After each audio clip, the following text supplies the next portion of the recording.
আমাদের মহামান্য রাষ্ট্রপতি পদত্যাগ করেছেন শারীরিক কারণে। তার পদত্যাগপত্রে বিস্তারিত উল্লেখ করেছেন। সেটার বিধান আছে সংবিধানে, তিনি পদত্যাগ করতে চাইলে করতে পারেন এবং সেটি মাননীয় স্পিকারের কাছে করার বিধান সাংবিধানিকভাবে সেখানে করেছেন, তিনি অ্যাকসেপ্ট করেছেন এবং এখন রাষ্ট্রপতির দায়িত্বভার অস্থায়ীভাবে মাননীয় স্পিকার গ্রহণ করেছেন। এগুলো সবই আইনি কথা। এখন যারা তার বিরুদ্ধে বক্তব্য দিচ্ছে তাদের সেটা অধিকার আছে। আমরা গণ অভ্যুত্থানের পরবর্তী সময়ে কি প্রত্যাশা করি?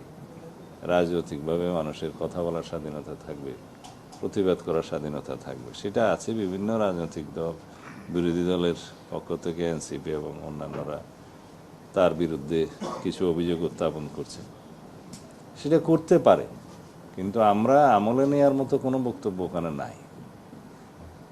মহামান্য রাষ্ট্রপতি তার দায়িত্ব পালনকালীন সময়ে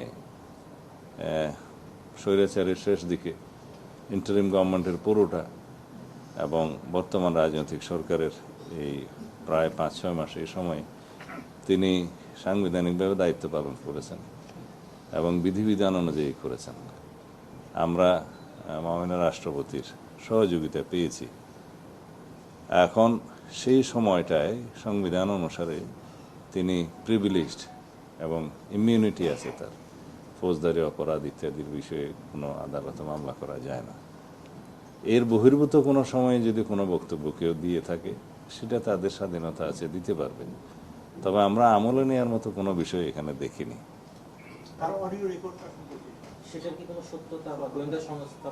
কোনটা? এটা আমরা পত্রিকায় দেখেছি। কোনো পত্রিকা এরকম একটা নিউজ দিল, তার কাছে কি তথ্য প্রমাণ আছে তাকে জিজ্ঞেস করতে হয়। আমাদের কাছে সেরকম কোনো তথ্য নেই।